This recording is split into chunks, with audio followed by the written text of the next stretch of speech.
Mel would go to his family's vacation house by the lake during the fall. It was a peaceful community with retired inhabitants. He arrived just as the sun rose over the tree line, having made the late-night drive to avoid traffic. Turning the car into the driveway, he parked it and turned it off. Mel opened the car door, taking a moment to stretch out. Going to the back of the car, he opened the boot, gathered his bags, and took them inside. His parents had left a note on the counter. Walking over, he glanced at the note briefly. The note stated that the pantry and fridge were restocked. If the power were to go out, use the generator in the basement. What confused Mel was a scribble at the bottom left by his sibling, leaving a warning. Whatever IT says, and no matter what IT does, do not let it in. Was this a joke since it was close to Halloween? It was customary for them to play jokes on each other around this time of year. For now, he shrugged and unpacked. When he finished, Mel was ready for lunch, so he made himself a meal. While sitting there, though out of the corner of his eyes, he could have sworn that he saw something move outside. Was it an animal? The neighbors have pets. It could also be some of the local wildlife. His dad has reported seeing deer in the area, though it certainly did not seem animal-shaped. After finishing his lunch, Mel cleaned up. He then took his dishes to the kitchen, rinsed them off, and put them into the dishwasher to be washed later. Placing a hand over his mouth, he yawned, looking at the grandfather clock in the kitchen. Should he go for a walk or lay down for a nap? Mel figured staying inside with whatever was looming outside would be best. On his way through the house, he checked the windows, pulled the curtains closed, checked the doors, and closed the sliding door shades. Stepping back from the sliding glass door, Mel could have sworn that there was a slight tapping against the glass.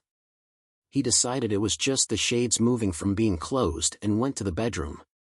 Before long, he was fast asleep. After some time, the sun had gone down considerably, so Mel opened his eyes. Getting up from his bed, he reached over and clicked on the lamp on the bedside table. He took a moment to rub the sleep from his eyes before he stood up. Upon entering the living room, the automatic lights lit his way, but he stopped halfway when he noticed a silhouette outside the sliding glass door. A pair of hands and a face pressed itself to the glass, staring inside. Mel was thankful he had closed the blinds. Taking a deep breath, he stepped back slowly, only to see the figure's head jerk in his direction. "I can hear you in there. Won't you let me in?" He kept quiet, not answering. "I know you're in there. Why won't you speak to me?" Mel heard scratching on the glass as if it were trying to make its way inside. Should he call the police? What exactly would they even do? IT banged on the sliding glass door, and the whole thing ratified and shook. "Let me in. Let me in. Let me in."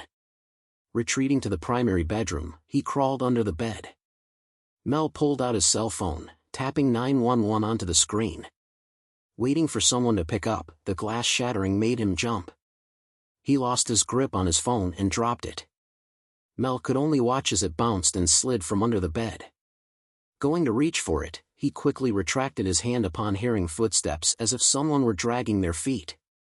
"Hello, 911, what is your emergency?" A man's voice spoke from Mel's discarded phone, which was out of reach.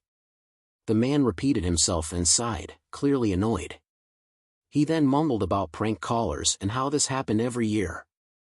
His heart felt like it jumped into his throat, making it hard to swallow as those footsteps were now in the primary bedroom with him. Staying still, Mel heard the bed creak as if someone or something was crawling across it. Holding his breath, he wished it would just go away. Slowly, the side of the comforter rose. It first lowered its long black hair, and then its face appeared. Its features contorted with a matching twisted and upturned smile. "Why wouldn't you let me in?" it hissed angrily. Mel screamed, fainting from shock. He did not know how long he had been out and awoke when his sister Wynne called out for him. Opening his eyes from his place under the bed, he saw that it was now daylight. Had IT left him alone? Crawling out from under the bed, he went to the living room, where his sister was cleaning up the shards scattered on the carpet from the broken sliding glass door. Wynne looked at him over her shoulder as he approached. There you are, Mel. I tried calling your cell phone, but you did not pick up. Sorry, sis, Mel apologized. Say, Wynne, about that warning you left with the note on the counter, he inquired. Wynne was silent for a moment before frowning. Oh, that? When I was here a few weeks ago, I thought. I saw. She shook her head before asking, what happened to the door? He wanted to tell her what she had warned him about was real. Knowing Wynne, she would brush it off, saying Mel was trying to prank her since they did every Halloween, but not this year. Whatever was outside, desperately wanting in and had gotten in, left Mel alive. Next time, he may not be so lucky.